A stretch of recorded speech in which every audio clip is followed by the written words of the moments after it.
Here's Brody Brazil.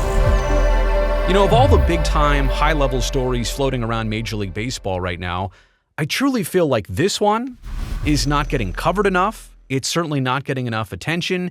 It is important, and it is compelling, and guess what? It just took a turn for the worse, I believe, for Luis Ortiz, the right-handed, hard-throwing pitcher for the Cleveland Guardians. He hasn't pitched now in a couple weeks. He's also now not going to pitch until it looks like September. Whether he did anything wrong or not, that is still being investigated. More on that in just a second. What exactly happened here first? The pitcher Luis Ortiz threw two first pitches of respective innings in two totally different games that got flagged. These pitches got flagged. I'll tell you by who in a second, but they caught the eyes and ears of important people that eventually brought it back to baseball. And the Players Association, he was suspended almost instantly. They gave him a date of around the All-Star break to have this investigation concluded.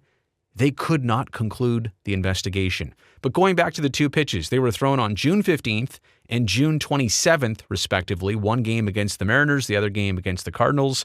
The sports betting integrity firm, IC360, alerted sportsbooks. I'm just realizing, like, the double meaning of that company name. IC360? Is it like the letter I, letter C, 360? Or is it I see, as in I can see all angles and degrees, all 360 degrees. IC360 is a company that sportsbooks hire to keep tabs on these things, to maintain the integrity of sports betting. Are things happen generally how you might expect them to happen, or is somebody trying to circumnavigate the system here? MLB had placed Ortiz on, quote, non-disciplinary paid leave through July 17th.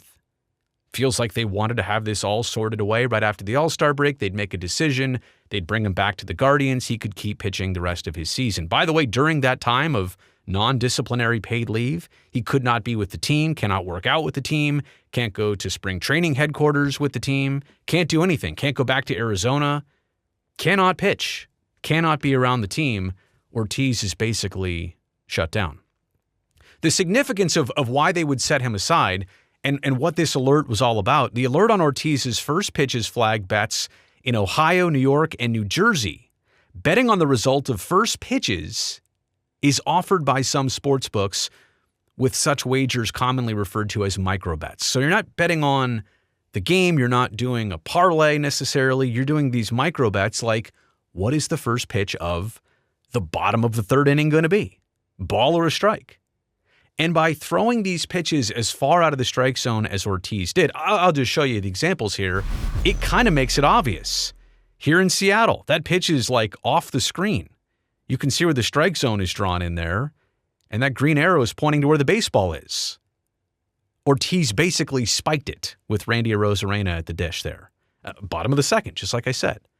So that pitch, not a competitive pitch, clearly thrown well out of the strike zone. Now, if you look at, let's say Ortiz threw, 87 pitches that day, 97 pitches, whatever, and none of them missed like that, that might be part of the flagging issue. But I would also say that if you're Luis Ortiz, if you are going to kind of uncork one, wouldn't it be most likely that it's the very first pitch of a half inning? It's not going to be the fifth pitch. It might be the first one. But the fact that this happened twice. Here's the other one they saw, a game in Cleveland, hosting St. Louis. By the way, look at the bottom right corner of the screen. Apple TV loves to throw up the odds and the wagers, like not the wagers, but the things that would help you wager on something. If the batter will reach base, the probability is 31%. Like, we can't give up the stats in the betting. But here's Ortiz throwing one well out of the strike zone. Right? I don't even know if the catcher actually got to that one. A non-competitive pitch that caught people's attention. And maybe one he would have got away with. But two, that's what got IC360 on the case here. There's also some backstory with baseball, some sensitivity. In 2024, baseball gave Tucupita Marcano a lifetime ban. He's the Padres infielder who placed about 400 bets on baseball games. And in February of this year, baseball had to dismiss umpire Pat Hoberg. He's fired, not suspended, like Marcano is suspended for life. Hoberg was just fired, meaning that he could be reinstated. He was fired by Major League Baseball for sharing legal sports betting accounts with a friend. Who does that? Sharing a sports betting account?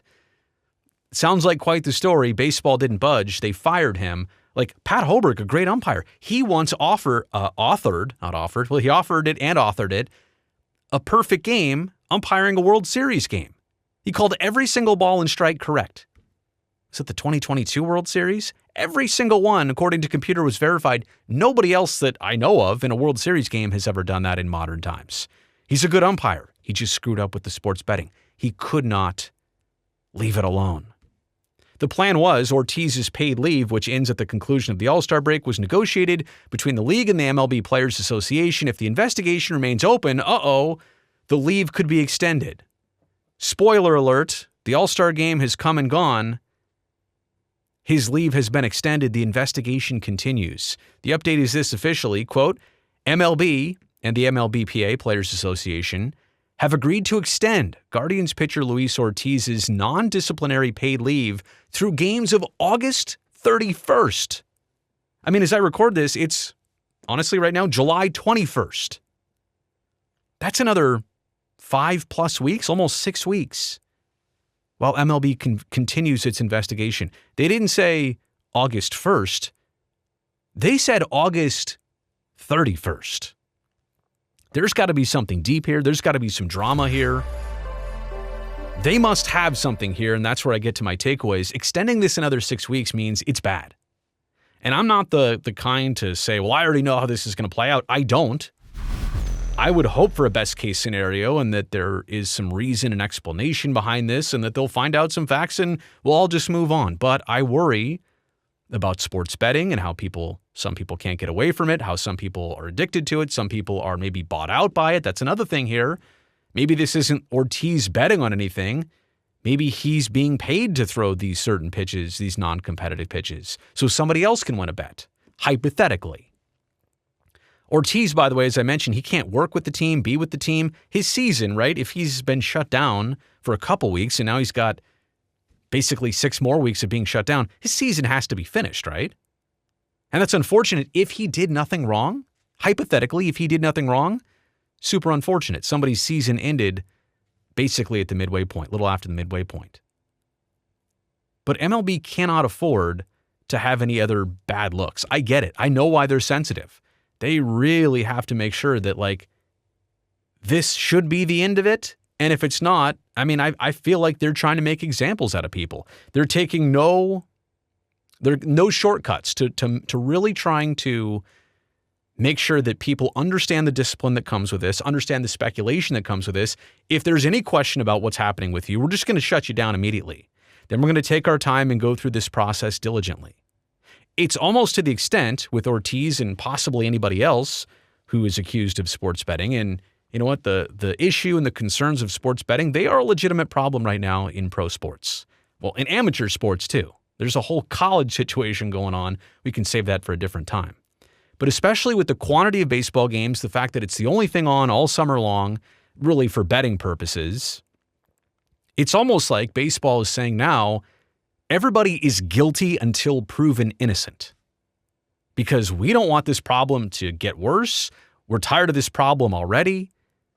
And this is kind of really giving us a bad look. So it's almost like baseball is going to have to take this advanced approach until they're not seeing any speculation anymore. And by the way, to know that a company like IC360 is out there tracking every single pitch of every single game to see if it's competitive because people are placing these micro bets. I think it's called a micro bet because of the nature of what it is. It's a bet on a pitch. Like that's the micro of it. What if somebody threw down $20 million on a micro bet? Can you do that? I mean, you're asking the wrong person. I'm not in that sphere. I'm not in that realm. But if somebody wins $20 million off a micro bet because Luis Ortiz threw a ball on purpose and he knew about it, like that's hard to stop, like with Ortiz or anybody else in the future of baseball. So these are real problems. This is something that is definitely on the forefront of baseball's radar, and that's why they're taking this pretty seriously. Again, I'm just here to guess. It's probably not good if they could not conclude an investigation in a couple weeks if they needed like 6 more weeks to really figure this out. Let me know what you think in the comments section below. Also, thumbs up down there greatly helps me, the video, and the channel. Don't forget, also hit that subscribe button like right now, I'd also appreciate that because that means I get to see you back here next time.